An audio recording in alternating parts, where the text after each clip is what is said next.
I live in Santa Barbara, California. And Santa Barbara's a beautiful, beautiful seaside town, but it's racist. I mean, it's not like the movie Get Out racist. It's like classic Disney movie racist. You know, like they just want to touch my hair racist, you know what I'm saying? What's a LaCroix, the sparkling water? You know how like a lime LaCroix doesn't really taste like lime, but it tastes like lime, you lived there and moved and never got its mail forwarded? That's the kind of racism in Santa Barbara is what I'm trying to... It's the essence of racism. It's like just enough for black people to be aware, but not enough to keep us away, sir. You understand what I'm saying? It kind of reminds me of when McDonald's put the calories on their menu. It's like, I get it, Ronald McDonald, I know this could kill me, but I just got notification it's free French Fry Friday, and I'm ready to risk it all. You understand? I love that joke. The truth is, I could do that joke about any city in America, and so when I travel, I do that. And I can do that because every city is racist, okay? I'm sorry, white people, that's just the competitive advantage of being a black comedian. I'm so sorry. And I did that joke, I was in Paducah, Kentucky. Exactly. It sounds exactly as racist as it is, okay? And I did that joke, and this old white lady from the back of the room yells out, "It's nuanced." I could feel myself getting so angry. I was turning to like a khaki-colored Hulk, you know what I'm saying? I had to like turn around and have a quick conversation with myself. I was like, all right, Chris, look, you did not minor in black studies to let white people say ridiculous shit about racism, okay? And so I turned around, and with the power of my ancestors, I was like, ma'am, racism is not nuanced. Wakanda forever. And she was like, oh, sweetie, I'm talking about the flavor of LaCroix.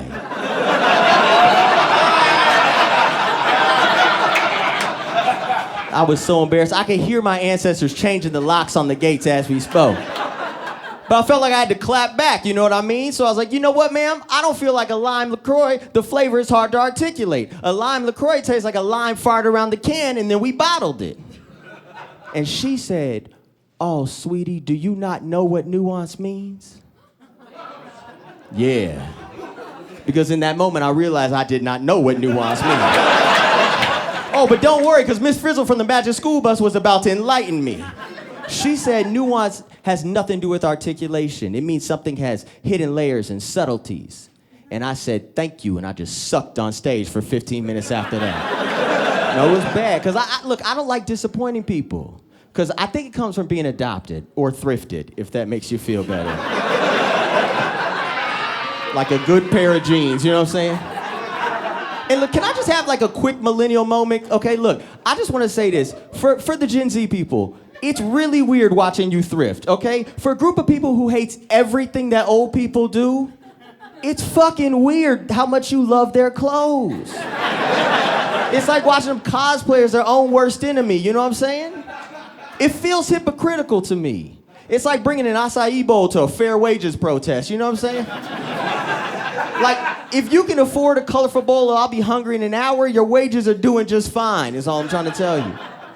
Nothing says I pay rent on time like ordering locally sourced bee pollen. That's all I'm saying, okay? That was a very weird aside, I apologize. What was I saying? Oh yeah, I'm a secondhand baby, my bad. Secondhand baby. My parents bought me on consignment. I gotta tell you, look, I've noticed this my whole life. Anytime I mention that I'm adopted, people get weird. Because the thing is, sir, we don't know how to talk about adoption, right? Like, everybody assumes that my adoption story is, like, filled with tragedy, you know what I mean?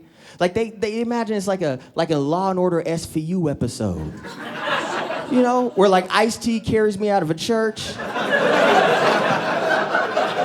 with, like, one black tear. And he says something like, I guess we're his village now. But that's not my adoption story. Like, my origin story is more like the first episode of New Girl. Like, my family brought me home and they're like, great, who's this white thing and why won't it stop crying? You understand? The white people understood that joke. I would tell you that's very racially diversive. So look, it's my whole life I've noticed that when I talk about being adopted, it gets weird. And it's not new. I remember years ago, I was on a date. I'm talking about years ago. Like, you remember when the rapper Nelly was a Jedi and he didn't have air conditioning? You remember that? Because he was like, it's getting hot in here. Take off all your clothes. Remember? And she was like, I am getting hot. I'm gonna take my clothes off. Even Nelly was surprised. He was like, good gracious.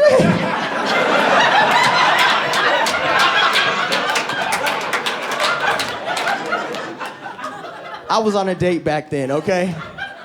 And this girl, she said the most dreaded phrase in dating. You know the phrase. She said, so tell me about yourself. Ugh, right? That phrase gives me dread. It gives me the same dread as the phrase, do you know why I pulled you over? Because look, you know the answer, but you don't want to tell the truth. So when she said, so tell me about yourself, she learned way too much about me. And the reason for that is because I have ADHD. And I don't know if you know this, sir, and this is kind of ironic, but one of the least talked about symptoms of ADHD is oversharing. So when she said, so tell me about yourself, these are the 3 things she learned about me. 1, I'm deathly afraid of ants. Oh no, fuck y'all, they're too cooperative, you understand? 2, I have a storage unit. And 3, I'm adopted. You know what she said to me? Oh my God, you're so brave, you're adopted. Bitch, what? First of all, I just told you I'm afraid of ants. Second of all, I have a storage unit. I'm not brave, you are. Are you not scared of murder?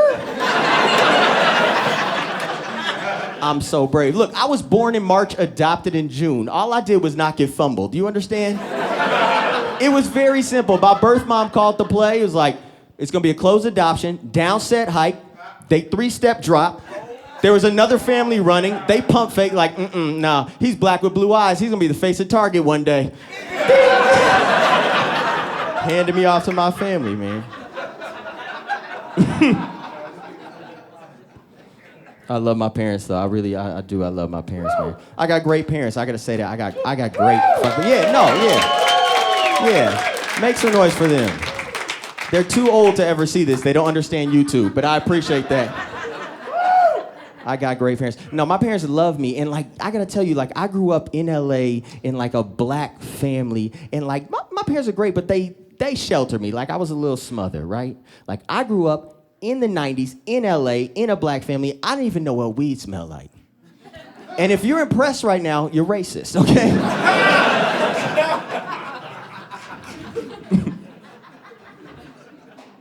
I gotta be honest with you though, I was a little bit of like a naive kid, like truly. Like I actually, this is embarrassing. I actually thought that the reason why I was adopted is because my parents didn't have sex.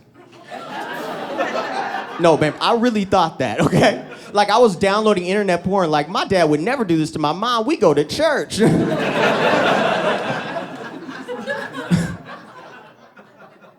remember I was 25 years old, it was Thanksgiving. I had a little bit to drink. And I asked my dad, I had the nerve, I was like, hey dad, why did you and mom decide to adopt? And in that moment, my dad asked me a question that I was not prepared to answer. He said, why do you think? So now in front of my whole family, I have to admit that I thought the reason they adopted is because they didn't have sex. My dad said, oh, you see how fine your mother is? Oh, we had sex. We had sex at the table you're eating at now. We had sex in the room you're sleeping in tonight. We even had sex in the atrium. And that's when I realized the reason I didn't know what weed smelled like wasn't because my parents were good parents. It's because we were rich motherfuckers. We had an atrium. That's an outside inside. We had a biodome. That's cocaine money. Fuck y'all. You understand that? My name is Chris Williams. Thank you so much.